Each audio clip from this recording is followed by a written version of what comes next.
जय श्री राम रामायण वाल्मीकि द्वारा रचित सुंदरकांड का सुंदर वर्णन। जामवंत ने हनुमान जी से कहा, हे हनुमान, हे बलवान, सुनो, तुमने यह क्या चुप साध रखी है। तुम पवन के पुत्र हो और बल में पवन के समान हो। तुम बुद्धि, विवेक और विज्ञान की खान हो। जगत में कौन सा ऐसा कठिन काम है जो हे तात तुमसे ना हो सके। श्री राम जी के कार्य के लिए ही तो तुम्हारा अवतार हुआ है। यह सुनते ही हनुमान जी पर्वत के आकार के अत्यंत विशालकाय हो गए। उनका सोने सा रंग है, शरीर पर तेज सुशोभित है, मानो दूसरा पर्वतों का राजा सुमेरु हो। हनुमान जी ने बार बार सिंहनाद करके कहा, मैं इस खारे समुद्र को खेल में ही लांघ सकता हूँ और साहेब को सहित रावण को मारकर त्रिकुट पर्वत को उखाड़कर यहाँ ला सकता हूँ। हे जामवंत, मैं तुमसे पूछता हूँ, तुम मुझे उचित शिक्षा देना कि मुझे क्या करना चाहिए। जामवंत ने कहा, हे तात, तुम जाकर इतना ही करो कि सीता जी को देखकर लौट आओ और उनकी खबर कह दो कि फिर कमल नयन श्री राम जी अपने बाहुबल से ही राक्षसों का संहार कर सीता को ले आएंगे। केवल खेल के लिए ही वे वानरों की सेना का साथ लेंगे। वानरों की सेना को साथ लेकर राक्षसों का संहार करेंगे। श्री राम जी सीता जी को ले आएंगे। तब देवता और नारद जी मुनि भगवान के तीनों लोकों को पवित्र करने वाले सुंदर यश का बखान करेंगे, जिसे सुनने, गाने, कहने और समझने से मनुष्य परम पद पाते हैं और जिसे श्री रघुवीर के चरण कमल मधुकर भ्रमर तुलसीदास गाता है। श्री रघुवीर जी का यश भव जन्म मरण रूपी रोग की अचूक दवा है। जो पुरुष और स्त्री इसे सुनेंगे, त्रिशरा के शत्रु श्री राम जी उनके सब मनोरथों को सिद्ध करेंगे। जिनका नीले कमल के समान श्याम शरीर है, जिनकी शोभा करोड़ों कामदेवों से भी अधिक है और जिनका नाम पाप रूपी पक्षियों को मारने के लिए वधिक व्याधा के समान है, उन श्री राम के गुणों के समूह लीला को अवश्य सुनना चाहिए। श्री रामचरितमानस सुंदरकांड। शांत, सनातन, अप्रिमेय, निष्पाप, मोक्ष रूप परम शांति देने वाले ब्रह्मा, शंभु और शेष जी से निरंतर सेवित, वेदांत के द्वारा जानने योग, सर्वव्यापक, देवताओं में सबसे बड़े, माया से मनुष्य रूप में दिखने वाले, समस्त पापों को हरने वाले, करुणा की खान, रघुकुल में श्रेष्ठ तथा राजाओं के शिरोमणि राम कहलाने वाले जगदीश्वर की मैं वंदना करता हूँ। हे रघुनाथ जी, मैं सत्य कहता हूँ और फिर आप सबके अंतरात्मा ही हैं, सब जानते ही हैं कि मेरे हृदय में दूसरी कोई इच्छा नहीं है। हे रघुकुल श्रेष्ठ, मुझे अपनी निर्भरा पूर्ण भक्ति दीजिए और मेरे मन को काम आदि दोषों से रहित कीजिएगा। ओम श्री गणेशाय नमः। अतुल बल के धाम, सोने के पर्वत सुमेरु के समान कांति युक्त शरीर वाले दैत्य रूपी वन को ध्वंस करने के लिए अग्नि रूप ज्ञानियों में अग्रगण्य, संपूर्ण गुणों के निधान, वानरों के स्वामी श्री रघुनाथ जी के प्रिय भक्त पवन पुत्र श्री हनुमान जी को मैं प्रणाम करता हूँ। जामवंत के सुंदर वचन सुनकर हनुमान जी के हृदय को बहुत ही भाए। वे बोले, हे भाई, तुम लोग दुख सह कर, कंदमूल फल खाकर तब तक मेरी राह देखना जब तक मैं सीता जी को देखकर लौट ना आऊं। काम अवश्य होगा, क्योंकि मुझे बहुत ही हर्ष हो रहा है। यह कहकर और सबको मस्तक नवाकर तथा हृदय में श्री रघुनाथ जी को धारण करके हनुमान जी हर्षित होकर चले। समुद्र के तीर पर एक सुंदर पर्वत था। हनुमान जी खेल से ही अनायास ही कूदकर उसके ऊपर जा चढ़े और बार बार श्री रघुवीर का स्मरण करके अत्यंत बलवान हनुमान जी उस पर से बड़े वेग से उछले। जिस पर्वत पर हनुमान जी पैर रखकर चले, वह तुरंत ही पाताल में धंस गया। जैसे रघुनाथ जी का अमोघ बाण चलता है, उसी तरह हनुमान जी चले। समुद्र ने उन्हें श्री रघुनाथ जी का दूत समझकर मैनाक पर्वत से कहा कि हे मैनाक, तू इनकी थकावट दूर करने वाला हो। हनुमान जी ने उसे हाथ से छू दिया, फिर प्रणाम करके कहा, भाई, श्री रामचंद्र जी का काम किए बिना मुझे विश्राम कहाँ। देवताओं ने पवन पुत्र हनुमान जी को जाते हुए देखा उनकी विशेष बल बुद्धि को जानने के लिए परीक्षार्थ उन्होंने शोषा नामक सर्पों की माता को भेजा। उसने आकर हनुमान जी से यह बात कही, आज देवताओं ने मुझे भोजन दिया है। यह वचन सुनकर पवन कुमार हनुमान जी ने कहा, श्री राम जी का कार्य करके मैं लौट आऊं और सीता जी की खबर प्रभु को सुना दूं, तब मैं आकर तुम्हारे मुंह में घुस जाऊंगा, तुम मुझे खा लेना। हे माता, मैं सत्य कहता हूँ, अभी मुझे जाने दो। जब किसी भी उपाय से उसने जाने नहीं दिया, तब हनुमान जी ने कहा, तो फिर मुझे खा लो।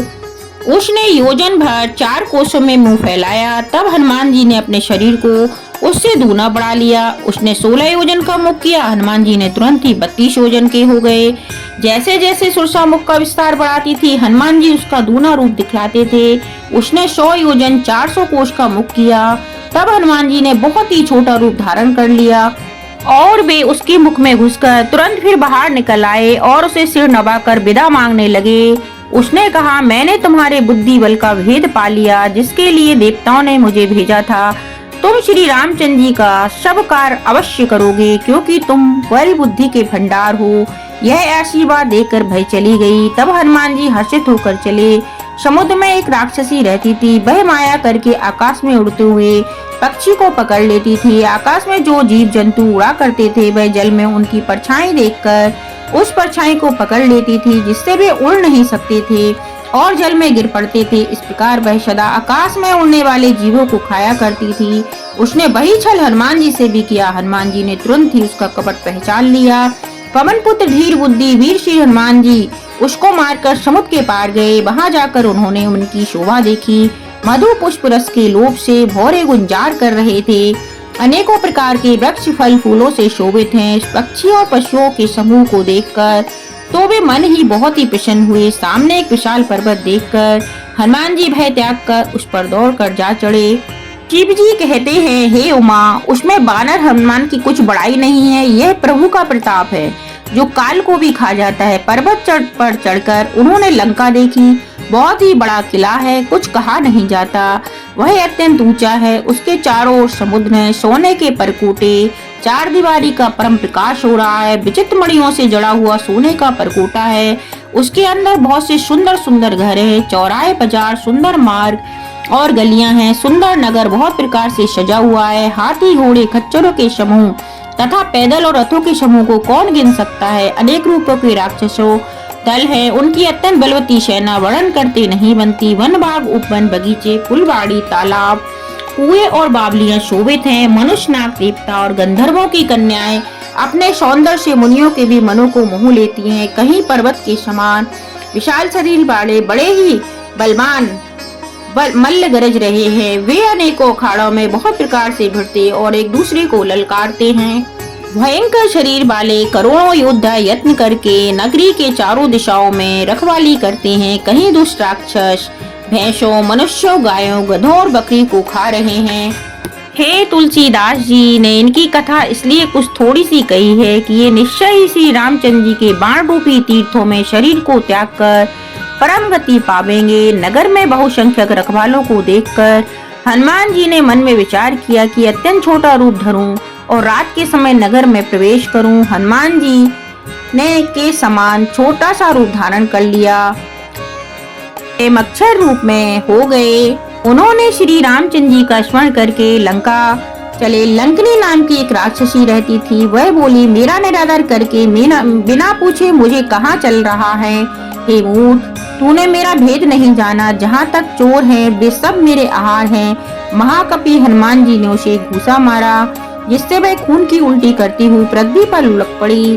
तो वह लंकनी फिर अपने को संभाल कर उठी और डर के मारे हाथ जोड़कर विनती करने लगी। रावण को जब ब्रह्मा जी ने वर दिया था, तब चलते समय उन्होंने मुझे राक्षसों के विनाश की यह पहचान बता दी थी कि जब तू बानर के सामने व्याकुल हो जाए, तब तू राक्षस का संहार हुआ जान लेना। हे तात, मेरे बड़े पुण्य हैं जो मैं श्री रामचंद्र जी के दूत आपको नेत्रों से देख पाई। हे तात, स्वर्ग और मोक्ष को सुख के तराजू के पल्ले में रखा जाए तो भी वे सब मिलकर उस सुख के बराबर नहीं हो सकते जो क्षण मात्र के सत्संग में होता है। अयोध्यापुरी के राजा श्री रघुनाथ जी को हृदय में रखे हुए नगर में प्रवेश करके सब काम कीजिएगा। इसके लिए विष अमृत हो जाता है। शत्रु मित्रता करने लगते हैं। समुद्र गाय के खुर के बराबर हो जाता है, अग्नि में शीतलता आ जाती है। और हे गरुण जी, सुमेर पर्वत उसके लिए रज के समान हो जाता है, जिसे श्री रामचंद्र जी ने एक बार कृपा करके देख लिया। तब हनुमान जी ने बहुत ही छोटा रूप धारण किया और भगवान का स्मरण करके नगर में प्रवेश किया। उन्होंने एक एक करके प्रत्येक महल की खोज की, जहाँ तहाँ असंख्य योद्धा देखे। फिर वे रावण के महल में गए। वह अत्यंत विचित्र था, जिसका वर्णन नहीं हो सकता। हनुमान जी ने उसको शयन किए देखा, परंतु महल में जानकी जी नहीं दिखाई दी। फिर एक सुंदर महल दिखाई दिया, वहाँ भगवान एक अलग मंदिर बना हुआ था। वह महल श्री राम जी के आयुध धनुष बाण के चिन्हों से अंकित था। उसकी शोभा वर्णन नहीं की जा सकती। वहाँ नवीन नवीन तुलसी के वृक्ष समूह को देखकर कपिराज श्री हनुमान जी हर्षित हुए। लंका तो राक्षसों के समूह का निवास स्थान है, यहाँ सज्जन साधु पुरुष का निवास कहाँ। हनुमान जी मन में इस प्रकार तर्क करने लगे। उसी समय विभीषण जागे। उन्होंने विभीषण से राम नाम का स्मरण उच्चारण किया। हनुमान जी उन्हें सज्जन जाना और हृदय में हर्षित हुए। हनुमान जी ने विचार किया कि इनसे हट करके अपनी ओर से ही परिचय करूंगा, क्योंकि साधु के कार्य की हानि नहीं होनी चाहिए। ब्राह्मण का रूप धरकर हनुमान जी ने उन्हें वचन सुनाए। सुनते ही विभीषण उठकर वहां आए, प्रणाम करके कुशल पूछी। हे ब्राह्मण देव, अपनी कथा समझा कर कहिए, क्या आप हरि भक्तों में से कोई हैं? क्योंकि आपको देखकर मेरे हृदय में अत्यंत प्रेम उमड़ रहा है। अथवा क्या आप दिनों से प्रेम करने वाले स्वयं श्री राम जी ही हैं, जो मुझे बड़भागी बनाने घर बैठे दर्शन देकर कृतार्थ करने आए हो?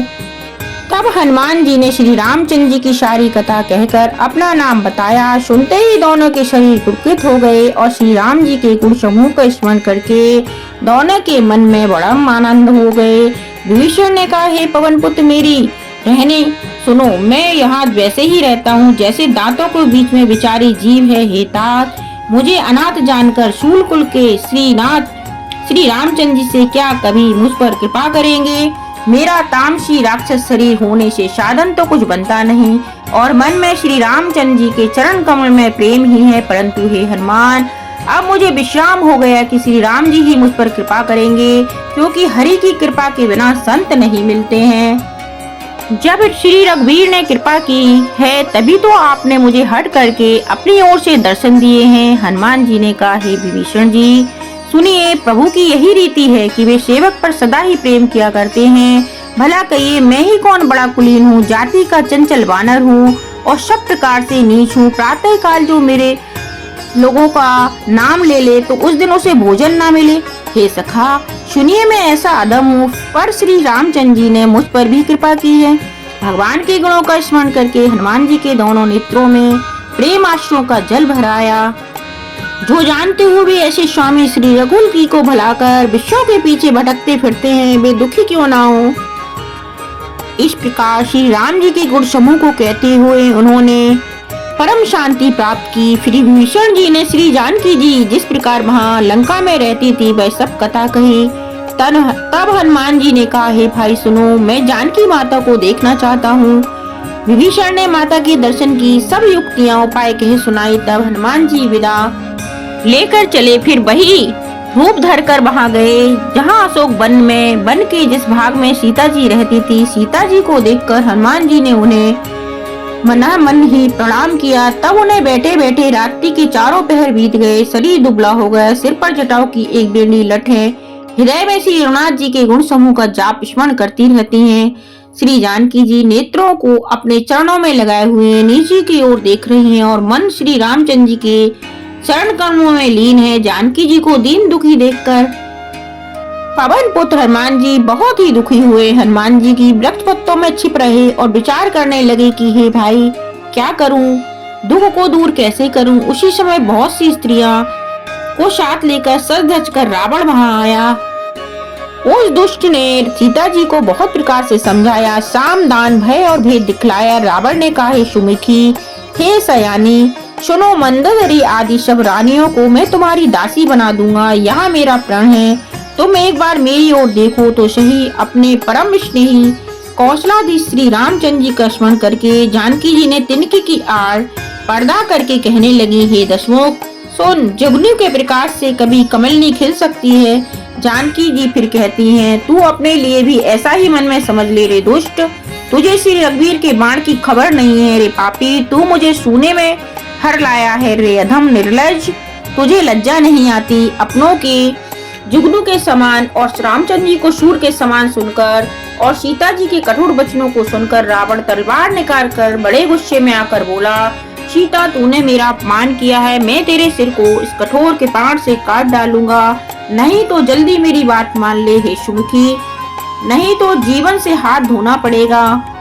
सीता जी ने कहा, हे दशग्रीव, प्रभु की भुजा जो श्याम कमल की माला के समान सुंदर है और हाथी के सूंड के समान है, या तो वह भुजा ही मेरे कंठ में पड़ेगी या तेरी भयानक तलवार ही। रेसठ सुन, यही मेरा सच्चा प्रण है। सीता जी कहती हैं, चंद्रहास तलवार श्री रघुनाथ जी की ब्रह की अग्नि से उत्पन्न हुई मेरी बड़ी भारी जलन को तू दूर कर ले, हर ले हे तलवार। तू शीतल तिब्ब और शेष धारा बहाती है, अर्थात तेरी धारा ठंडी और तेज है। तू मेरे दुख को बोझ को हर ले। सीता जी के वचन सुनते ही वह मारने दौड़ा। तब मैं दानव की पुत्री मंदोदरी नीति कहकर उसे समझाया। तब रावण ने सब राक्षसियों को बुलाकर कहा कि जाकर सीता को बहुत प्रकार से भय दिखलाओ। यदि महीने भर में यह कहा ना माने तो मैं इसे तलवार निकाल कर मार डालूंगा। यो कहकर रावण घर चला गया। वहाँ राक्षसियों के समूह बहुत से बुरे रूप धरकर सीता जी को भय दिखलाने लगी। उसमें एक त्रिजटा नाम की राक्षसी थी। इसको रामचंद्र जी के चरणों में प्रीति थी और वह विवेक ज्ञान में निपुण थी। उसने सबों को बुलाकर अपना सपन सुनाया और कहा, सीता जी की सेवा करके अपना कल्याण कर लो। सपन में मैंने देखा है, एक बांदर ने लंका जला दी, राक्षसों की सारी सेना मार डाली गई, रावण का भी अंत हो गया। इस प्रकार से वे दक्षिण यमपुरी की दिशा को जा रहा है और मानो लंका विभीषण ने पाई है। नगर में श्री रामचंद्र जी की दुहाई फिर गई। तब प्रभु ने सीता जी को बुला भेजा। मैं पुकार कर निश्चय के साथ कहती हूँ कि यह सपन कुछ ही दिनों बाद सत्य होकर रहेगा। उसके वचन सुनकर वे सब राक्षसियां डर गईं और जानकी जी के चरणों पर गिर पड़ी। तब वे जहाँ तहाँ चली गईं। सीता जी मन में सोच करने लगी कि एक महीना बीत जाने पर नीच राक्षस रावण मुझे मारेगा। सीता जी हाथ जोड़कर त्रिजटा से बोली, हे माता, तू मेरी विपत्ति की संगनी है, जल्दी कोई ऐसा उपाय कर जिससे मैं शरीर छोड़ सकूं। ग्रह असह्य हो चला है, अब यह सहा नहीं जाता। काट लाकर चिता बनाकर सजा दे हे माता, फिर मैं उसमें आग लगा दे हे श्यायनी। तू मेरी प्रीति को सत्य कर दे। रावण की शूल के समान दुख देने वाली वाणी कानों से कौन सुने। सीता जी के वचन सुनकर त्रिजटा ने चरण पकड़कर उन्हें समझाया और प्रभु का प्रताप बल और स्वयं सुनाया। उसने कहा, हे सुकुमारी सुनो, रात्रि के समय आग नहीं मिलेगी। ऐसा कहकर वह अपने घर चली गई। सीता जी मन ही मन कहने लगी, क्या करूं, विधाता ही विपरीत हो गया। ना आग मिलेगी ना पीड़ा मिटेगी। आकाश में अंगारे प्रकट दिखाई दे रहे हैं पर पृथ्वी पर एक भी तारा नहीं आता। चंद्रमा अग्निमय है किंतु वह भी मानो मुझे हतभाग्नि जानकर आग नहीं बरसाता है। अशोक वृक्ष में मेरी विनती सुन, मेरा शोक हर ले और अपना अशोक नाम सत्य कर दे। तेरे नए नए कोमल पत्ते अग्नि के समान हैं, अग्नि दे, ब्रह रोग का अंत मत कर। सीता जी को ब्रह से परम व्याकुल देखकर वह क्षण हनुमान जी को कल्प के समान बीता। तब हनुमान जी ने हृदय में विचार कर सीता जी के सामने अंगूठी डाल दी, मानो अशोक ने अंगार दे दिया। यह समझकर सीता जी ने हर्षित होकर उठाकर उसे हाथ में ले लिया। तब उन्होंने राम नाम से अंकित अत्यंत सुंदर एवं मनोहर अंगूठी देखी। अंगूठी को पहचानकर सीता जी आश्चर्यचकित होकर उसे देखने लगी और हर्ष तथा विषाद से हृदय में अकुला उठी। वे सोचने लगी, श्री रघुनाथ जी तो सर्वथा अजय हैं, उन्हें कौन जीत सकता है, और माया से ऐसी माया के उपादान से सर्वथा रहित दिव्य चिन्मय अंगूठी बनाई नहीं जा सकती। सीता जी मन में अनेक प्रकार के विचार कर रही थी।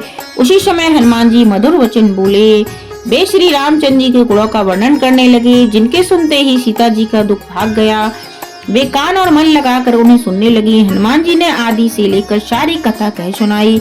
सीता जी बोली, जिसने कान के लिए अमृत यह सुंदर कथा कही, वह हे भाई प्रकट क्यों नहीं होता है। तब हनुमान जी पास चले गए। उन्हें देखकर सीता जी फिरकर मुख फेर कर बैठ गईं। उनके मन में आश्चर्य हुआ। हनुमान जी ने कहा, हे माता जानकी, मैं श्री राम जी का दूत हूँ। कर्णाधान की सच्ची शपथ करता हूँ हे माता, यह अंगूठी मैं ही लाया हूँ। श्री रामचंद्र जी ने मुझे अपने लिए यह शहीदानी निशानी या पहचानी दी है। सीता जी ने पूछा, नर और वानर संग कैसे हुआ? तब हनुमान जी जैसे संग हुआ था वह सब कथा कही। हनुमान जी ने प्रेम युक्त वचन सुनकर सीता जी के मन में विश्वास उत्पन्न हो गया। उन्होंने जान लिया कि यह मन वचन और क्रम के कृपा सागर शिवनाथ जी का दास है। भगवान का जन सेवक जानकर अत्यंत गाढ़ी प्रीति हो गई। नेत्रों से प्रेम आश्रुओं का जल भराया और शरीर अत्यंत पुलकित हो गया। सीता जी ने कहा, हे तात हनुमान, भय सागर में डूबती मुझको तुम जहाज हुए हो, मैं बलहारी जाती हूँ। अब छोटे भाई लक्ष्मण सहित घर के शत्रु सुखधाम प्रभु के कुशल मंगल कहो। शिवनाथ जी तो कोमल हृदय और कृपालु हैं। फिर हे हनुमान, उन्होंने किस कारण है निष्ठुरता धारण कर ली है? सेवकों को सुख देना उनका स्वाभाविक बाण है। वे रघुनाथ जी क्या कभी मेरी भी याद करते हैं? हे तात, क्या कभी उनके कोमल सांवले अंगों को देखकर मेरे नेत्र शीतल होंगे? मुंह से वचन नहीं निकलता, नेत्रों में भय के आंसुओं का जल भराया। दुख से बोली, हाँ नाथ, आपने मुझे बिल्कुल ही भुला दिया। सीता जी को भय में परम व्याकुल देखकर हनुमान जी कोमल और विनीत वचन में बोले, हे माता, सुंदर कृपा के धाम प्रभु भाई लक्ष्मण के सहित शरीर से कुशल है, परंतु आपके दुख से दुखी हैं। हे माता, मन में ग्लानि न मानिए, मन को छोटा न करिए, दुख न कीजिए। श्री रामचंद्र जी के हृदय में आपसे दूना प्रेम है। हे माता, अब धीरज धरकर शिवनाथ जी का संदेश सुनिए। ऐसा कहकर हनुमान जी ने प्रेम से गदगद हो गए। उनके नेत्रों से प्रेमाश्रुओं का जल भराया। हनुमान जी बोले, श्री रामचंद्र जी ने कहा कि हे सीते, तुम्हारे वियोग में मेरे लिए सभी पदार्थ प्रतिकूल हो गए हैं। वृक्षों के नए नए कोमल पत्ते मानो अग्नि के समान, रात्रि काल रात्रि के समान, चंद्रमा सूर्य के समान और कमलों के वन भालों के समान हो गए हैं। मेघ मानो खोलता हुआ तेल बरसाते हैं। जो हित करने वाले थे वे अब पीड़ा देने लगे हैं। त्रिविध शीतल मंद सुगंध वायु सांप के श्वास के समान जहरीली और गर्म हो गई है। मन का दुख कह डालने से कुछ घट जाता है, पर कहूँ किससे? यह दुख कोई जानता नहीं है। प्रिय, मेरे और तेरे प्रेम का तत्व रहस्य एक मेरा मन ही जानता है और वह मन सदा तेरे ही पास रहता है। बस मेरे प्रेम का सार इतने में ही समझ ले। प्रभु का संदेश सुनते ही जानकी जी प्रेम में मग्न हो गई। उन्हें न शरीर की सुध न रही। हनुमान जी ने कहा, हे माता, हृदय में धैर्य धारण करो और सेवकों को सुख देने वाले श्री राम जी का स्मरण करो। शिवनाथ जी प्रभुता को हृदय में लाओ। मेरे वचन सुनकर कायरता छोड़ दो। राक्षसों के समूह पतंगों के समान है, शिवनाथ जी के बाण अग्नि के समान है। हे माता, हृदय में धैर्य धारण करो, राक्षसों को जला ही समझो। श्री रामचंद्र जी यदि खबर पाई होती तो वे विलम्ब ना करते। हे जानकी जी, राम रूपी रावण सूर्य के उदय होने पर राक्षसों की सेना रूपी अंधकार कहाँ रह सकता है? हे माता, मैं आपको अभी यहाँ से लेवा जाऊं, पर श्री रामचंद्र जी की शपथ है, मुझे प्रभु की आज्ञा नहीं है। हे माता, कुछ दिन और धीरज धरो। श्री रामचंद्र जी वानरों सहित यहाँ आवेंगे और राक्षसों को मारकर आपको ले जाएंगे। नारद आदि ऋषि तीनों लोकों में उनका यश गावेंगे। सीता जी ने कहा, हे पुत्र, सब वानर तुम्हारे ही समान नन्हे नन्हे से होंगे। राक्षस तो बड़े बलवान योद्धा हैं, अतः मेरे हृदय में बड़ा सारी संदेह होता है कि तुम जैसे बंदर राक्षसों को कैसे जीतेंगे। यह सुनकर हनुमान जी ने अपना शरीर प्रकट किया। सोने के पर्वत सुमेरु के आकार का अत्यंत विशाल शरीर था, जो युद्ध में शत्रुओं के हृदय में भय उत्पन्न करने वाला अत्यंत बलवान और वीर था। तब उसे देखकर सीता जी के मन में विश्वास हुआ। हनुमान जी ने फिर छोटा रूप धारण कर लिया। हे माता सुनो, वानरों में बहुत बल बुद्धि नहीं होती, परंतु प्रभु के प्रताप से बहुत छोटा सर्प भी गरुड़ को खा सकता है। अत्यंत निर्मल भी महान बलवान को मार सकता है। भक्ति प्रताप तेज और बल से शनि हुई हनुमान जी की वाणी सुनकर सीता जी के मन में संतोष हुआ। उन्होंने श्री राम जी के प्रिय जानकर हनुमान जी को आशीर्वाद दिया कि हे तात, तुम बल और शील के निधान हो। हे पुत्र, तुम अजर अमर और गुणों के खजाने हो। श्रीनाथ जी तुम पर बहुत कृपा करें, प्रभु कृपा करें। ऐसा कानों से सुनते ही हनुमान जी पूर्ण मग्न हो गए। हनुमान जी ने बार बार सीता जी के चरणों में सिर नवाया और फिर हाथ जोड़कर कहा, हे माता, अब मैं कृतार्थ हो गया। आपका आशीर्वाद अमोघ अचूक है, यह बात प्रसिद्ध है। हे माता सुनो, सुंदर फल वाले वृक्षों को देखकर मुझे बड़ी भूख लगी आई है। सीता जी ने कहा, हे बेटा सुनो, बड़े भारी योद्धा राक्षस इस वन की रखवाली करते हैं। हनुमान जी ने कहा, हे माता, यदि आप मन में सुख माने प्रसन्न होकर आज्ञा दें तो मैं इनका भय भी तो बिल्कुल नहीं है। हनुमान जी को बुद्धि और बल में निपुण देखकर जानकी जी ने कहा, जाओ हे तात, शिवनाथ जी के चरण कमलों को हृदय में धारण करके मीठे फल खाओ। वे सीता जी को सिर नवाकर चले और वन में घुस गए। फल खाए वृक्षों को तोड़ने लगे। वहाँ बहुत से योद्धा रखवाले थे, उन्होंने कुछ को मार डाला, कुछ को। रावण ने पुकार की और कहा, हे नाथ, एक बड़ा भारी बंदर आया, उसने अशोक वाट का उजाड़ डाली, वल फल खाए वृक्षों को उखाड़ डाला और रखवालों को मसल मसल कर जमीन पर डाल दिया। यह सुनकर रावण ने बहुत से योद्धा भेजे। उन्हें देखकर हनुमान जी ने गर्जना की। हनुमान जी ने सब राक्षसों को मार डाला, कुछ तो अधमरे थे, चिल्लाते ही गए। फिर रावण ने अक्षय कुमार को भेजा, वह संग से योद्धाओं के साथ लेकर चला। उसे आते देखकर हनुमान जी ने एक वृक्ष हाथ में लेकर ललकारा, उसे मारकर महाधवनी और गर्जना करी। उन्होंने सेना में कुछ को मार डाला, कुछ को मसला डाला और कुछ को पकड़ पकड़ कर धुला में मिला दिया। उसने फिर जाकर पुकारा ही है कि हे प्रभु, बंदर ही बलवान है। पुत्र का वध सुनकर रावण क्रोधित हो उठा। उसने अपने पुत्र मेघनाथ को भेजा, हे पुत्र, मारना नहीं, उसे बांध लाना। उस बंदर को देखा, कहा है को जीतने वाला अतली योद्धा मेघनाथ चला। भाई का मारा जाना सुन उसे क्रोध हो गया आया। हनुमान जी ने देखा कि सबकी भयानक सेना, तब वे कटकटाकर गरजे और दौड़े। उन्होंने एक बहुत बड़ा वृक्ष उखाड़ लिया। उसके प्रहार से लंकेश्वर रावण के पुत्र मेघनाथ को बिना रथ का कर दिया। उसके साथ जो बड़े बड़े योद्धा थे, उन्होंने पकड़कर हनुमान जी अपनी शैली से मचलने लगे। उन सबको मारकर फिर मेघनाथ लड़ने लगा।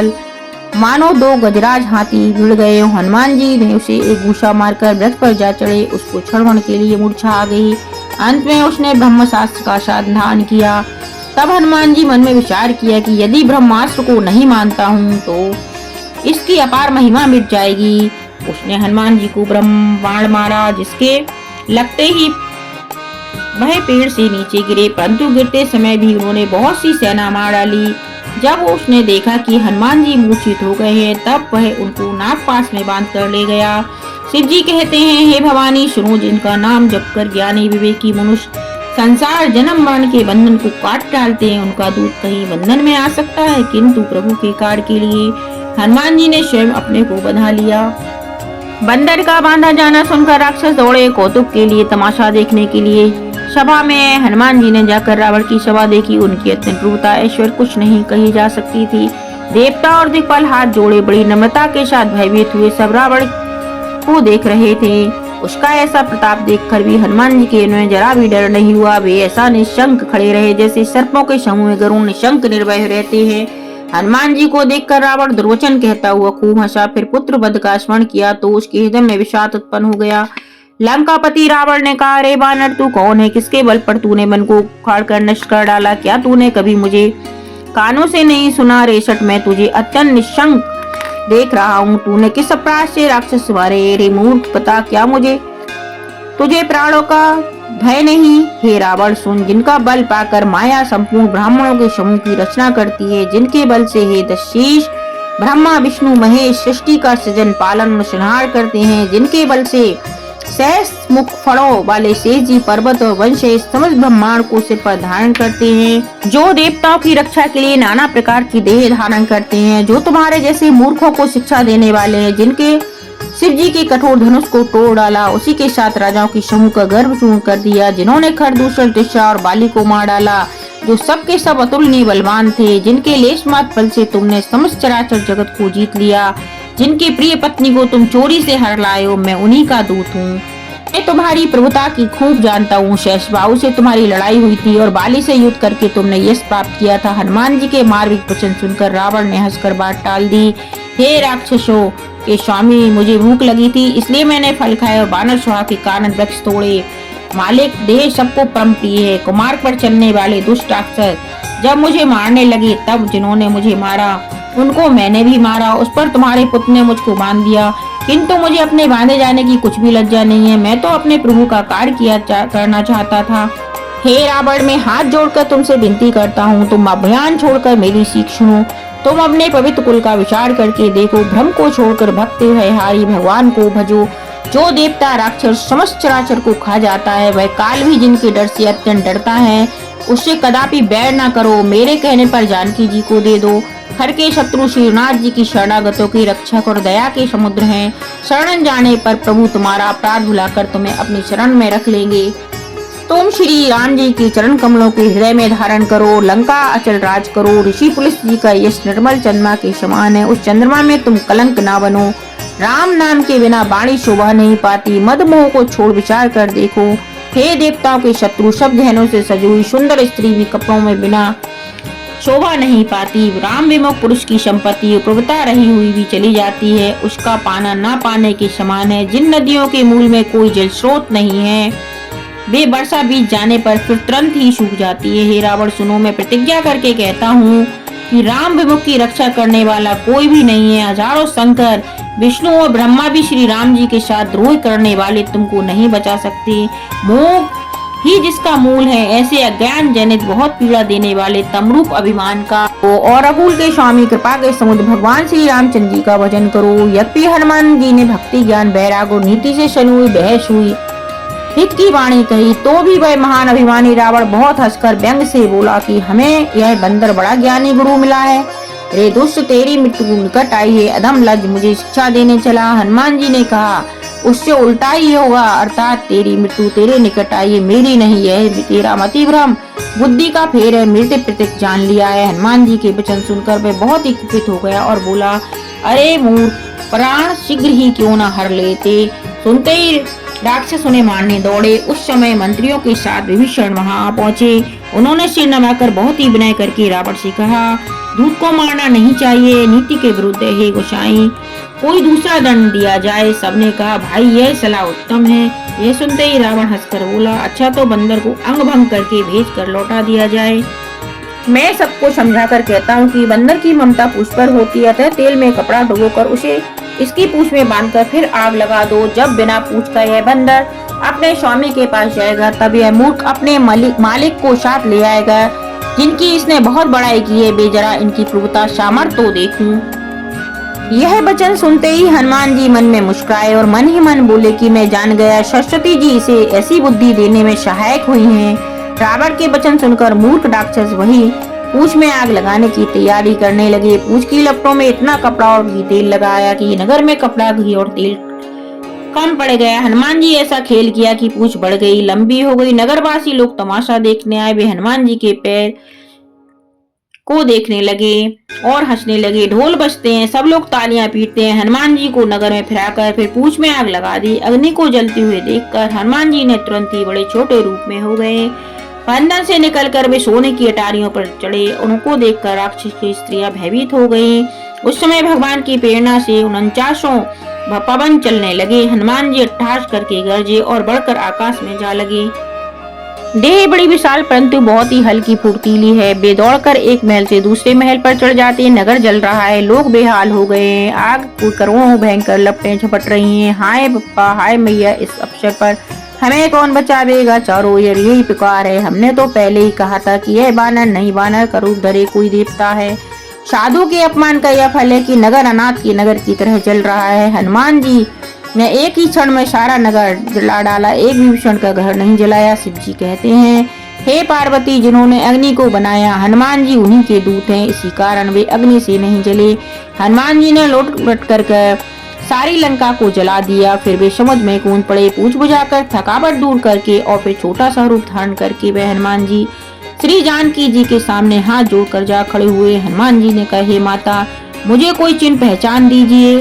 जैसे रघुनाथ जी ने मुझे दिया था, तब सीता जी ने चूड़ामणि उतार कर हनुमान जी को उसको हर्ष पूर्वक ले लिया। जानकी जी ने कहा, हे तात, मेरा प्रणाम निवेदन करना और इस प्रकार कहना कि हे प्रभु, यद्यपि आप सब प्रकार से पूर्ण काम हैं, आपकी किसी प्रकार की कामना नहीं है, तथापि दीनों दुखियों पर दया करना आपका व्रत है और मैं दीन हूँ। अतः उस व्रत को याद करके हे नाथ, मेरे भारी संकट को दूर कीजिएगा। हे तात, इंद्रपुत्र जयंत की कथा सुनाना और प्रभु को उनके प्राण का प्रताप समझाना, स्मरण कराना। यदि महीने भर में नाथ ना आए तो फिर मुझे जीत ही ना पावेंगे। हे हनुमान, कहो मैं किस प्रकार प्राण रखूं। हे तात, तुम अब भी जानने को कह रहे हो। तुमको देखकर छाती ठंडी हुई। फिर मुझे वही दिन और वही रात हनुमान जी ने जानकी जी को समझाकर बहुत प्रकार से धीरज दिया और उनके चरण कमलों में सिर नवाकर श्री राम जी के पास गमन किया। चलते समय उन्होंने महाध्वनि से भारी गर्जना किया, जिसको सुनकर राक्षसों की स्त्रियां गर्भ गिरने लगे। समुद्र लांग कर वे इस प्रकार आए। उन्होंने बानरों को किलकिला शब्द हर्ष ध्वनि सुनाई। हनुमान जी को देखकर सब हर्षित हो गए। तब बानरों ने अपना नया जन्म समझा। हनुमान जी का मुख प्रसन्न है और शरीर में तेज विराजमान है, जिसने उन्होंने समझ लिया है श्री रामचंद्र जी का कार्य कर आए हैं। तब हनुमान जी मिले और बहुत ही सुखी हुए और जैसे तड़पती मछली को जल मिल गया हो। सब हर्षित होकर नए नए इतिहास वृत्तांत पूछने कहने लगे। श्री रघुनाथ जी के पास चले। तब सब लोग मधुवन के भीतर आए और अंगद की संपत्ति से सबने मधुर फल या मधु फल खाए। ये सब रखवाले बरजने लगे सब रखवाले भाग गए। उन सबको यह सुनकर सुग्रीव हर्षित हुए कि बानर प्रभु का कार्य कर आए हैं। यदि सीता जी खबर ना पाई होती तो क्या वे मधुवन के फल खा सकते थे। इस प्रकार राजा सुग्रीव मन में विचार कर ही रहे थे कि समाज सहित बानर आ गए। सबने आकर सुग्रीव के चरणों में सिर नवाए। कपिराज सुग्रीव सभी ने बड़े प्रेम के साथ मिले। उन्होंने कुशल पूछी। तब बानर ने उत्तर दिया, आपके चरणों के दर्शन से सब कुशल है। श्री राम जी की कृपा से विशेष कार्य हुआ है, कार्य विशेष सफलता मिली है। हे नाथ हनुमान जी ही सब कार्य किया और सब बानरों के प्राण बचा लिए। यह सुनकर सुग्रीव जी हनुमान जी से फिर मिले और सब बानरों समेत श्री रघुनाथ जी के पास चले। श्री राम जी ने जब बानरों को कार्य किए हुए आते देखा तब उनके मन में विशेष हर्ष हुआ। दोनों भाई स्फटिक शिला पर बैठे थे। सब बानर जाकर उनके चरणों पर गिर पड़े। दया की राशि श्री रघुनाथ अफसर से प्रेम सहित गले लगाकर मिले। कुशल पूछी। बानरों ने कहा, हे नाथ, आपके चरण कमलों के दर्शन पाने से सब कुशल है।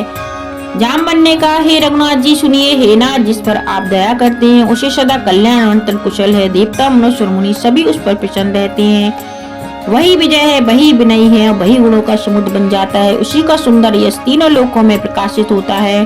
प्रभु की कृपा से सब कार्य हुआ है। आज हमारा जन्म सफल हो गया। हे नाथ, पवन पुत्र हनुमान जी जो करने की उसका हजार मुखों से भी वर्णन नहीं किया जा सकता। सब जामवन ने हनुमान जी के सुंदर चरित्रकार श्री रघुनाथ जी को सुनाए।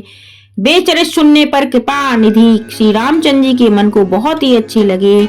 उन्होंने हर्षित होकर हनुमान जी को फिर हृदय से लगा लिया और कहा, हे तात, कहो सीता किस प्रकार से रहती हैं और अपने प्राणों की रक्षा करती हैं। हनुमान जी ने कहा, आपका नाम रात दिन पहरा देने वाला है। आपका ध्यान ही किवाड़ है। नेत्रों को अपने चरणों में लगाए रहती हैं। यही ताला लगा है। फिर प्राण जाए तो किस मार्ग से। चलते समय उन्होंने मुझे चूड़ामणि उतार कर दी। श्री रघुनाथ जी ने उसे लेकर हृदय से लगा लिया। हनुमान जी ने फिर कहा, हे नाथ, दोनों नेत्रों में जल भरकर जानकी जी ने मुझसे कुछ वचन कहे हैं। छोटे भाई समेत प्रभु के चरण पकड़ना और कहना कि आप दीन बंधु हैं, शरणागत के दुखों को हरने वाले हैं और मन वचन कर्म और से आपकी चरणों की अनुरागनी हूँ। फिर स्वामी, आपने मुझे किस अपराध से त्याग दिया। हाँ, एक दोष में अपना अवश्य मानती हूँ कि आपका वियोग होते हुए मेरे प्राण नहीं चले गए, किंतु हे नाथ, यह तो नेत्रों का अपराध है जो प्राणों के निकलने में हठपूर्वक बाधा देते हैं। ब्रह्म अग्नि है, शरीर रूही है और श्वास पवन है। इस प्रकार अग्नि पवन का संयोग होने से यह शरीर क्षण मात्र में जल सकता है, परंतु नेत्र अपने हित के लिए प्रभु का स्वरूप देखकर सुखी होने के लिए जल आंसू बरसाते हैं, जिससे ब्रह्म की आग से भी देह जलने नहीं पाती। सीता जी की विपत्ति बहुत बड़ी है। हे दीन दयालु, वह बिना कही ही अच्छी है, कहने से आपको बड़े क्लेश होगा। हे करुणा निधान, उनका एक एक पल कल्प के समान बीतता है। अतः हे प्रभु, तुरंत चलिए और अपनी भुजाओं बल से दुष्टों के दलों को जीतकर सीता जी को ले आइए। सीता जी का दुख सुनकर सुख के धाम प्रभु के कमल नेत्रों से जल बहाया और वे बोले, मन वचन और शरीर से जिसे मेरी ही गति, मेरा ही आश्रय है, उसे क्या मैं सपन में भी विपत्ति हो सकती है। हनुमान जी ने कहा, प्रभु, विपत्ति तो वही तभी है जब आपका भजन स्मरण ना हो। हे प्रभु, राक्षस की बात ही कितनी है, आप शत्रु को जीतकर जानकी जी को ले आवेंगे। भगवान कहने लगे, हैं हनुमान सुन, मेरे तेरे समान मेरा उपकारी देवता मनुष्य अथवा मुनि कोई भी शरीरधारी नहीं है। मैं तेरा प्रत्युपकार बदले में उपकार तो क्या करूं, मेरा मन भी तेरे समान नहीं हो सकता। हे पुत्र सुन, मैंने मन में खूब विचार करके देख लिया कि मैं तुझसे ऋण नहीं हो सकता। देवताओं के रक्षक प्रभु बार बार हनुमान जी को देख रहे हैं। नेत्रों में प्रेम आंसू का जल भरा है और शरीर अत्यंत पुलकित है। प्रभु के वचन सुनकर उनके प्रसन्न मुख तथा पुलकित अंगों को देखकर हनुमान जी हर्षित हो गए और प्रेम में विकल होकर हे भगवान मेरी रक्षा करो कहते श्री राम जी के चरणों में गिर पड़े। प्रभु उनको बार बार उठाना चाहते हैं, परंतु प्रेम में डूबे हुए हनुमान जी को चरणों में उठाना सुहाता नहीं। प्रभु का कर कमल हनुमान जी के सिर पर है। उस स्थिति का स्मरण करके शिव जी प्रेम मग्न हो गए। फिर सावधान होकर शंकर जी अत्यंत सुंदर कथा कहने लगे। हनुमान जी को उठाकर प्रभु ने हृदय से लगाया और हाथ पकड़ अत्यंत निकट बैठा लिया।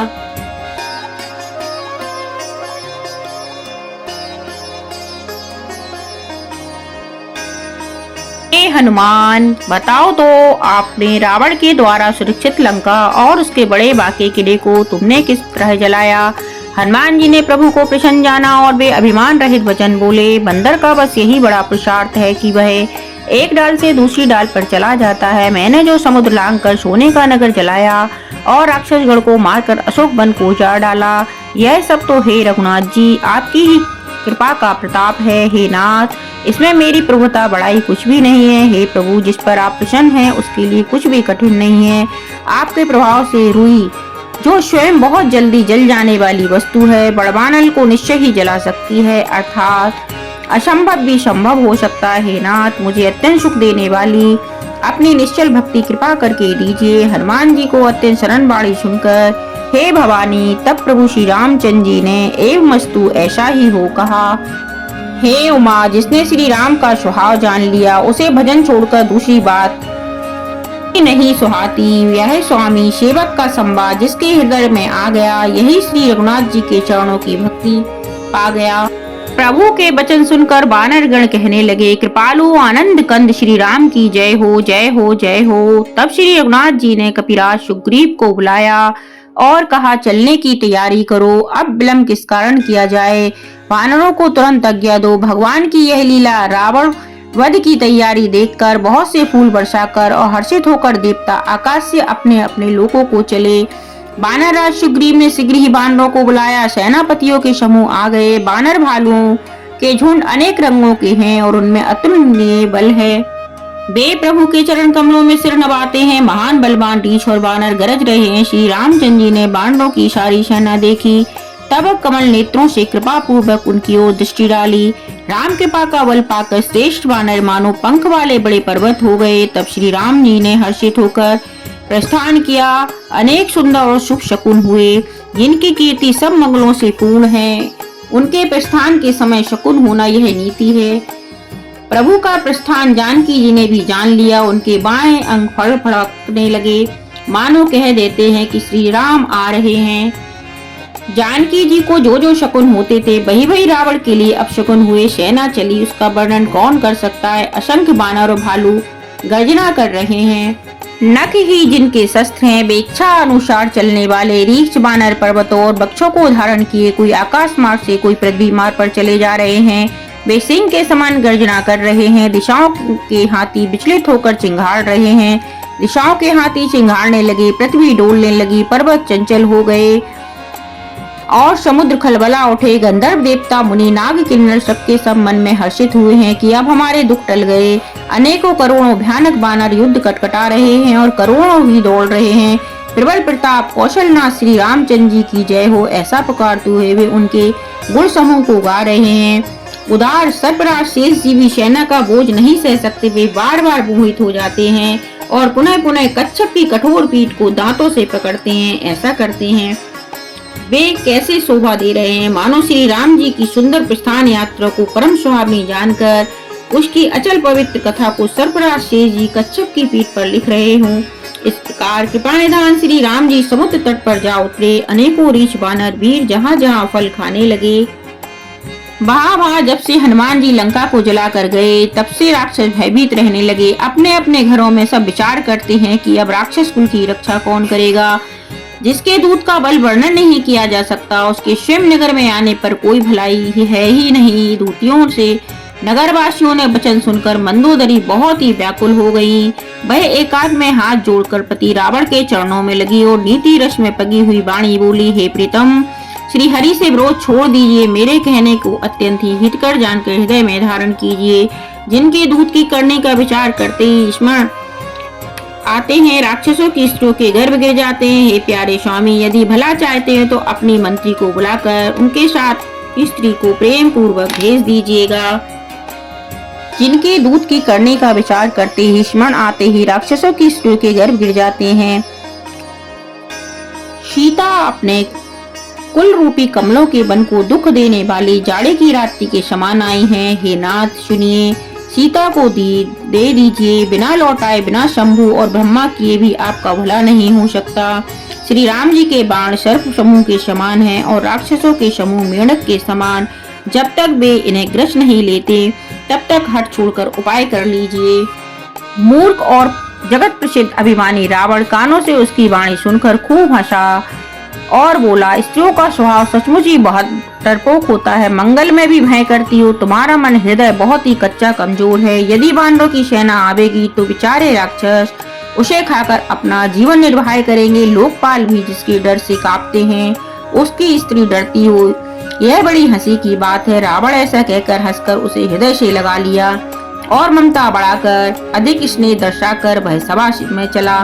मंदोदरी हृदय में चिंता करने लगी कि पति पर विधाता प्रतिकूल हो गए हैं। ज्यों ही वह सभा में जाकर बैठा, उसने ऐसी खबर पाई कि शत्रु की सारी सेना समुद्र के उस पार आ गई है। उसने मंत्रियों से पूछा कि उचित सलाह कहिए, अब क्या करना चाहिए। तब वे सब हंसे और बोले कि चुप किए रहिए, इसमें सलाह की कौन सी बात है। आपने देवताओं और राक्षसों को जीत लिया, तब तो कुछ श्रम ही नहीं हुआ।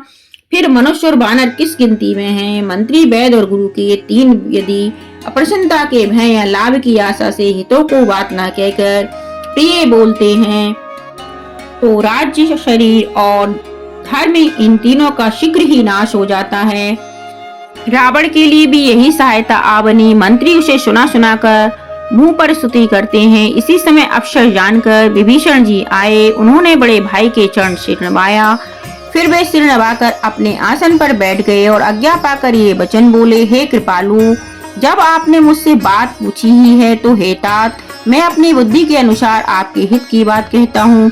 जो मनुष्य अपना कल्याण, सुंदर यश, सुबुद्धि, शुभ गति और नाना प्रकार के सुख चाहता है, वह हे स्वामी पर स्त्री के ललाट को चौथ के चंद्रमा की तरह त्याग दे। इसी प्रकार पर स्त्री का सुख ही ना देखे। 14 भुवनों का एक ही स्वामी हो, वह भी जीवों से बैर करके ठहर नहीं सकता। जो मनुष्य गुणों का समुद्र चतुर हो, उसे चाहे थोड़ा भी लोभ क्यों ना हो तो भी कोई भला नहीं कहता। हे नाथ, काम, क्रोध, मद और लोभ ये सब नरक के रास्ते हैं।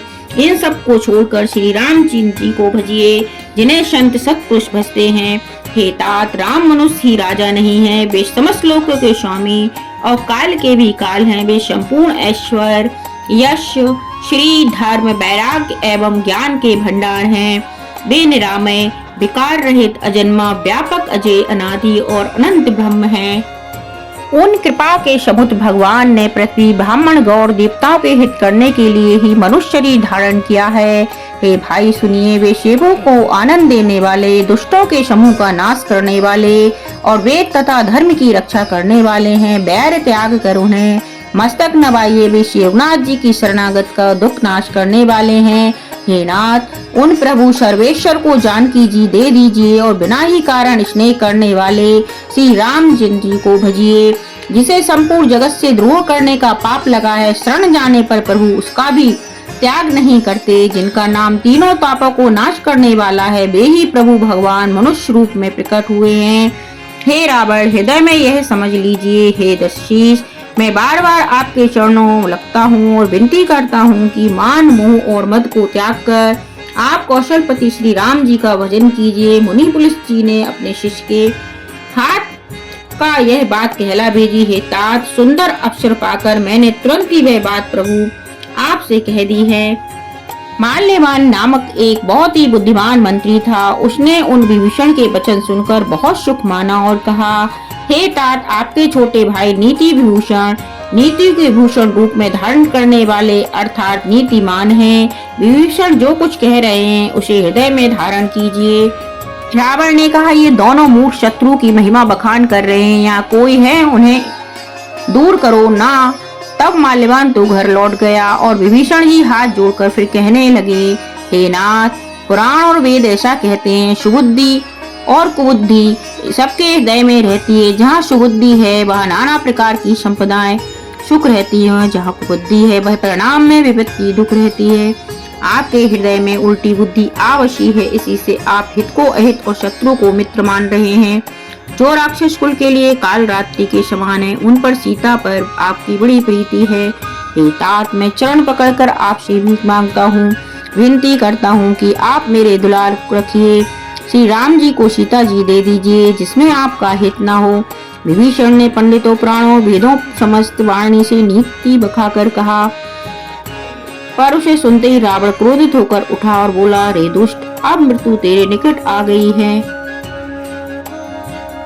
रावण बोला, अरे मूर्ख, मेरे ही अन्न से पल रहा है और शत्रु के पक्ष तुझे अच्छा लगता है। अरे दुष्ट, बताना जगत में ऐसा कौन है जिसे मैंने अपनी भुजाओं के बल से ना जीता हो। तेरे नगर में रहकर प्रेम करता है तपस्वियों पर, मूर्ख उन्हीं से जा मिल, उन्हीं को नीति बता। ऐसा कहकर रावण ने उसे देश निकाला दे दिया। शिव जी कहते हैं, हे उमा, संत की यही बड़ाई महिमा है कि वे बुराई करने पर भी बुराई करने वाले की भलाई ही करते हैं। विभीषण जी ने कहा, आप मेरे पिता के समान हैं, मुझे मारा सो तो अच्छा ही किया, परंतु हे नाथ, आपका भला श्री राम जी को भजने में ही है। इतना कहकर भीषण अपने मंत्रियों को साथ लेकर आकाश मार्ग में गए और सबको सुनाकर वे ऐसा कहने लगे, श्री राम जी सत्य संकल्प एवं सर्व समर्थ हैं, प्रभु हैं। और हे रावण, तुम्हारी सभा काल के वश है, अतः मैं अब श्री रघुवीर की शरण जाता हूँ, मुझे दोष ना देना। ऐसा कहकर विभीषण ज्यों ही चले त्यों ही सब राक्षस आयुहीन हो गए, उनकी मृत्यु निश्चित हो गई। शिव जी कहते हैं, हे भवानी, साधु का अपमान तुरंत ही संपूर्ण कल्याण की हानि नाश कर देता है। रावण ने जिस क्षण विभीषण को त्यागा उसी क्षण वह अभागा वैभव ऐश्वर्य से हीन हो गया। विभीषण जी हर्षित होकर मन में अनेकों मनोरथ करते हुए श्री रघुनाथ जी के पास चले। वे सोचते जाते थे, मैं जाकर भगवान के कोमल और लाल बड़ के सुंदर चरण कमलों के दर्शन करूंगा, जो सेवकों को सुख देने वाले हैं, जिन चरणों का स्पर्श पाकर ऋषि पत्नी अहिल्या तर गईं, और जो दंडक वन को पवित्र करने वाले हैं, जिन चरणों को जानकी जी ने हृदय में धारण कर रखा है, जो कपट मृग के साथ पृथ्वी पर उसे पकड़ने को दौड़े थे, और जो चरण कमल साक्षात शिव जी के हृदय रूपी सरोवर में विराजते हैं। मेरा हो भाग है कि उन्हीं को आज मैं देखूंगा। जिन चरणों की पादुकाओं में भरत जी ने अपना मन लगा रखा है, आज मैं उन्हीं चरणों को अभी जाकर इन नेत्रों से देखूंगा। इस प्रकार प्रेम सहित विचार करते हुए वे शीघ्र ही समुद्र के उस पार, जिधर श्री राम जी की सेना थी, आ गए। बांधवों ने विभीषण को आते देखा तो उन्होंने जाना कि शत्रु का खास दूत है। उन्हें पहरे पर ठहरा कर वे सुग्रीव के पास आए और उनको सब समाचार कह सुनाए। सुग्रीव ने श्री राम जी के पास जाकर कहा, हे रघुनाथ जी सुनिए, रावण का भाई आपसे मिलने आया है। प्रभु श्री राम जी ने कहा, हे मित्र, तुम क्या समझते हो, तुम्हारी क्या राय है। वानरराज सुग्रीव ने कहा, हे महाराज सुनिए, राक्षसों की माया जानी नहीं जाती। यह इच्छा अनुसार रूप बदलने वाला छली ना जाने किस कारण आया है। यह मूर्ख हमारा भेद लेने आया, इसलिए मुझे तो यही अच्छा लगता है कि इसे बांध के रखा जाए। श्री राम जी ने कहा, हे मित्र, तुमने नीति तो अच्छी विचारी, परंतु मेरा प्रण तो है शरणागत के भय को हर लेना। प्रभु के वचन सुनकर हनुमान जी हर्षित हुए और मन ही मन कहने लगे कि भगवान कैसे शरणागत वत्सल शरण में आए हुए पर पिता की भांति प्रेम करने वाले हैं। श्री राम जी फिर बोले, जो मनुष्य अपने अहित का अनुमान करके शरण में आए हुए की त्याग कर देते हैं, वे पामर शूद्र हैं, पाप में हैं, उन्हें देखने में हानि ही पाप ही लगता है। जिसे करोड़ों ब्राह्मणों की हत्याएं लगी हो, शरण में आने पर मैं उसे भी नहीं त्यागता। जीव ज्यों ही मेरे सम्मुख होता है तो ही उसके करोड़ों जन्मों के पाप नष्ट हो जाते हैं। पापी का यह सहज स्वभाव होता है कि मेरा भजन उसे कभी नहीं सुहाता। यदि वह रावण का भाई निश्चय ही दुष्ट हृदय होता तो क्या वह मेरे सम्मुख आ सकता था।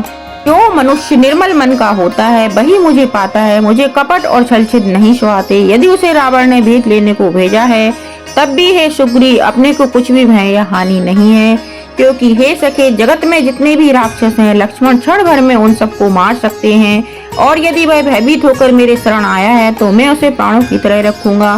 कृपा के धाम श्री राम जी ने हंसकर कहा, दोनों ही स्थितियों से ले आओ। तब अंगद और हनुमान सहित सुग्रीव जी कृपालु श्री राम की जय हो कहते हुए चले। विभीषण जी को आदर सहित आगे करके बानर फिर वहां चले जहां करुणा की खान श्री रघुनाथ जी थे। नेत्रों को आनंद का दान देने वाले अत्यंत सुखद दोनों भाइयों को विभीषण ने दूर ही से देखा। फिर शोभा के धाम श्री राम को देखकर वे पलक मारना रोककर फिटक कर स्तंभ होकर एकटक देखते ही रह गए। भगवान की विशाल भुजाएं हैं, लाल कमल के समान नेत्र हैं और शरणागत के भय का नाश करने वाला सांवला शरीर है।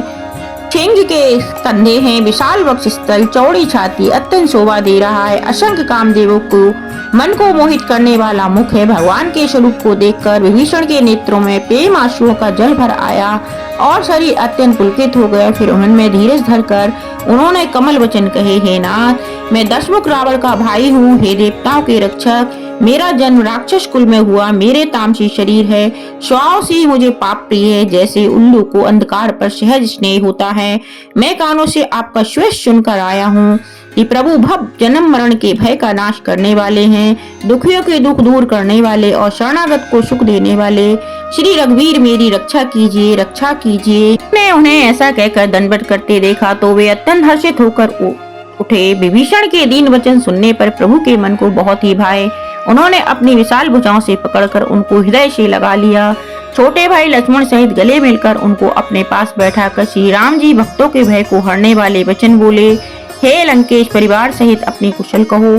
तुम्हारा निवास बुरी जगह पर है, दिन रात दुष्टों की मंडली में बसते हो। ऐसी दशा में हे सखे, तुम्हारा धर्म किस प्रकार निपटा है? मैं तुम्हारी सब रीति आचार व्यवहार जानता हूँ। तुम अत्यंत नीति निपुण हो, तुम्हें अनीति नहीं सुहाती है। तात नरक में रहना वर अच्छा है, परंतु विधाता दुष्ट का संग कभी न दे। विभीषण ने कहा, हे रघुनाथ जी, अब आपके चरणों का दर्शन कर कुशल से हूँ, जो आपने अपना सेवक समझकर मुझ पर दया की है। जब तक जीव की कुशल नहीं और मैं शपथ में भी उनके मन को शांति है, जब तक वह शोक के घर काम विषय कामना को छोड़कर श्री राम जी को नहीं भजता। लोभ मोह मत्सर ढाव मद और मान आदि अनेकों दुष्ट अभी तक हृदय में बसते हैं, जब तक कि धनुष बाण और कमर में तरकस धारण किए हुए श्री रघुनाथ जी हृदय में नहीं बसते। ममता पूर्ण अंधेरी रात है, जो राग द्वेष रूपी उल्लुओं को सुख देने वाली है। वह ममता रूपी रात तभी तक जीव में बसती है जब तक प्रभु आपका प्रताप रूपी सूर्य उदय नहीं होता। हे श्री राम जी, आपके चरण बिंद के दर्शन कर मैं कुशल हूँ, मेरी भाया मिट गई है। हे कृपालु, आप जिस पर अनुकूल होते हैं उसे तीनों प्रकार के भवशूल आध्यात्मिक आदि देविक और आदि भौतिक ताप नहीं व्यापते। मैं अत्यंत नीच स्वभाव का राक्षस हूँ। मैंने कभी शुभ आचरण नहीं किया, जिनका रूप मुनियों के भी ध्यान में नहीं आता। उन प्रभु ने स्वयं हर्षित होकर मुझे हृदय से लगा लिया है।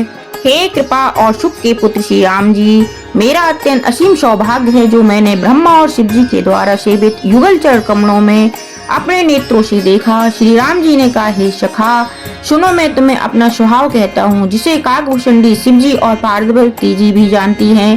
कोई मनुष्य संपूर्ण जड़ चेतन जगत का दोई हो, यदि वह भी भयभीत होकर मेरी शरण तक कर आ जाए और मद मोह तथा नाना प्रकार की छल कपट त्याग दे, तो मैं उसे बहुत ही शीघ्र साधु के समान कर देता हूँ। माता पिता भाई पुत्र स्त्री शरीर धन घर मित्र और परिवार, इन सब के ममता रूपी तागों को बटोकर और उन सब की एक डोरी बटकर उसके द्वारा जो अपने मन को मेरे चरणों में बांध देता है, सारे संसारिक संबंधों का केंद्र मुझे बना लेता है। तो समदर्शी है, जिसे कुछ इच्छा नहीं है और जिसके मन में हर्ष शोक और भय नहीं है। ऐसा सज्जन मेरे हृदय में कैसे बसता है, जैसे लोभी के हृदय में धन बसा करता है। तुम शरीक है, संत ही मुझे प्रिय हैं और किसी के निहोरे कृतज्ञा बस देह धारण नहीं करता।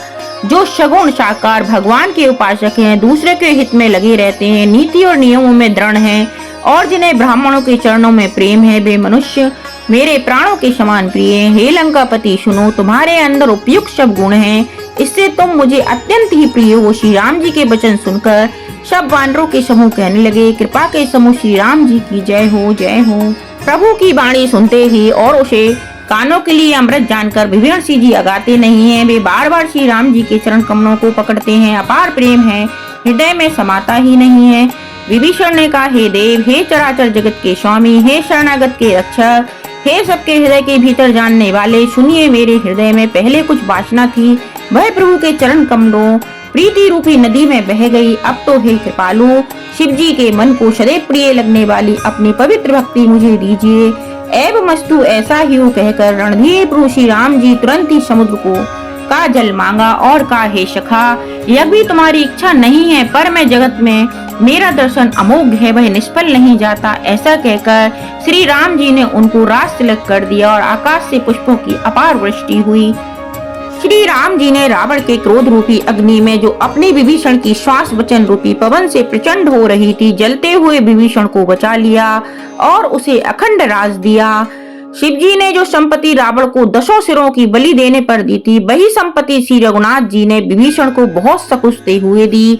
ऐसे परम कृपालु प्रभु को छोड़कर जो मनुष्य दूसरों को भजते हैं, वे बिना सींग पशु हैं। अपना सेवक जानकर विभीषण को श्री राम जी ने अपना लिया। प्रभु का स्वभाव वानर कुल के मन को बहुत भाया। फिर सब कुछ जानने वाले, सबके हृदय में बसने वाले, सर्व रूपों में प्रकट, सबसे रहित, उदासीन, कारणों से भक्तों पर कृपा करने वाले, मनुष्य बने हुए तथा राक्षसों के कुल का नाश करने वाले श्री राम जी नीति की रक्षा करने वाले वचन बोले। हे वीर वानर सुग्रीव और लंकापति विभीषण, सुनो, इस गहरे समुद्र को किस प्रकार पार किया जाए। अनेक जाति के मगर, सांप और मछलियों से भरा हुआ है। यह अत्यंत अथाह समुद्र पार करने में सब प्रकार से कठिन है। विभीषण जी ने कहा, हे रघुनाथ जी सुनिए, यद्यपि आपका एक बाण ही करोड़ों समुद्रों को सोखने वाला है, सोख सकता है, तथापि नीति ऐसी कही गई है। उचित यह होगा कि पहले जाकर समुद्र से प्रार्थना की जाए। हे प्रभु, समुद्र आपके कुल में बड़े पूर्वज हैं, वे विचार कर उपाय बतला देंगे। तब रीछ और वानरों की सारी सेना बिना ही परिश्रम के समुद्र को पार उतर जाएगी। श्री राम जी ने कहा, हे सखा, तुमने अच्छा उपाय बताया, यही किया जाए। यदि देव सहायक हो। यह सलाह लक्ष्मण जी के मन को अच्छी नहीं लगी। श्री राम जी के वचन सुनकर तो उन्होंने बहुत ही दुख पाया। लक्ष्मण जी ने कहा, हे नाथ, देव का कौन भरोसा, मन में क्रोध कीजिए, ले आइए और समुद्र को सुखा डालिए। यह देव तो कायर के मन का एक आधार तसल्ली देने का उपाय है। आलसी लोग ही देव देव पुकारा करते हैं। यह सुनकर श्री रघुवीर हंसकर बोले, ऐसे ही करेंगे, मन में धीरज रखो। ऐसा कहकर छोटे भाई को समझाकर प्रभु श्री रघुनाथ जी समुद्र के समीप गए। उन्होंने पहले सिर नवाकर प्रणाम किया, फिर किनारे पर कुछ बिछाकर बैठ गए। इधर ज्यों ही विभीषण जी प्रभु के पास आए, त्यों ही रावण ने उनके पीछे दूत भेजे थे। कपट के से वानर का शरीर धारण कर उन्होंने सब लीलाएं देखी। वे अपने हृदय में प्रभु के गुणों की और शरणागत की पर उनकी स्नेह की सराहना करने लगे। फिर वे प्रकट रूप में भी अत्यंत प्रेम के साथ श्री राम जी के स्वभाव की बड़ाई करने लगे। उन्हें दुराव कपट वेश भूल गया। तब पांडवों ने जाना कि ये शत्रु के दूत हैं और वे उन सबको बांधकर सुग्रीव के पास ले आए। सुग्रीव ने कहा, सब वानरों सुनो, राक्षसों के अंग भंग करके भेज दो। सुग्रीव के वचन सुनकर वानर दौड़े। दूतों को बांधकर उन्होंने सेना के चारों ओर घुमाया। वानर उन्हें बहुत तरह के मारने लगे। वे दीन होकर पुकारते थे, फिर भी वानरों ने नहीं छोड़ा। तब दूतों ने पुकार कर कहा, जो हमारे नाक कान काटेगा उसे कौशलाधि श्री राम जी की सौगंध है। यह सुनकर लक्ष्मण जी ने सबको निकट बुलाया। उन्हें बड़ी दया लगी। इससे हंसकर उन्होंने राक्षसों को तुरंत ही छुड़ा दिया। रावण के हाथ में चिट्ठी देना और कहना, हे कुलघातक, लक्ष्मण के शब्द संदेश को बाँचो। फिर उस मूर्ख से जबानी यह मेरा उदार कृपा भरा हुआ संदेश कहना कि सीता जी को देकर उसने श्री राम जी से मिले, नहीं तो तुम्हारा काल आ गया समझो। लक्ष्मण जी के चरणों में मस्तक नवाकर श्री राम जी के गुणों की कथा वर्णन करते हुए दूर तुरंत ही चल दिए। श्री राम जी का यश कहते हुए वे लंका में आए। उन्होंने रावण के चरणों में सिर नवाया। दूतों ने कहा, दशमुख रावण ने हंसकर बात पूछी, अरे शुक, अपनी कुशल क्यों नहीं कहता। फिर उस विभीषण का समाचार सुना। मृत्यु जिसके निकट आ खड़ी है, मूर्ख ने राज करते हुए लंका को त्याग दिया। अभागा, अब जौ का कीड़ा घुन बनेगा। जौ के साथ जैसे घुन भी पिस जाता है, वैसे ही नर वानरों के साथ वह भी मारा जाएगा। फिर भालू और वानरों की सेना का हाल कहे, जो कठिन काल की प्रेरणा से यहाँ चली आई है और जिनके जीवन का रक्षक कोमल चित्त वाला बेचारा समुद्र बन गया है। अर्थात उनके और राक्षसों के बीच में यह समुद्र ना होता तो अब तक राक्षस उन्हें मारकर खा गए होते। फिर उन तपस्वियों की बात बता जिनके हृदय में मेरा बड़ा डर है।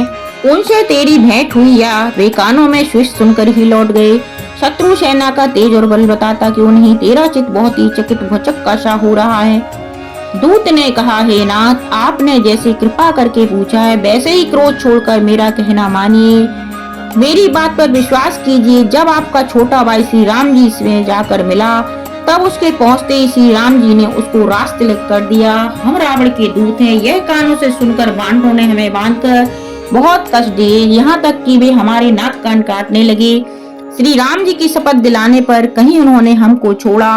हे नाथ, आपने श्री राम जी की सेना पूछी, सो भय तो 100 करोड़ मुखों से भी वर्णन नहीं की जा सकती। अनेकों रंगों के भालू और बांडों की सेना है, जो भयंकर मुख वाले, विशाल शरीर वाले और भयानक हैं।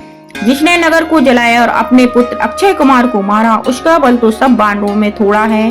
असंख्य नाम वाले बड़े ही कठोर और भयंकर योद्धा हैं। उनमें असंख्य हाथियों का बल है और वे बड़े ही विशाल हैं। दिविद्य मयंद नील नल अंगद गद विकटाशय दधि मुख केशरी निसट सट और जामवन, ये सभी बल के राशि हैं। ये सब बानर बल में सुग्रीव के समान हैं और इनके जैसे एक दो नहीं करोड़ों हैं। उन बहुत सौ के गिन ही कौन सकता है। श्री राम जी की कृपा में उनमें अतुलनीय बल है। वे तीनों लोगों को तृण के समान तुच्छ समझते हैं।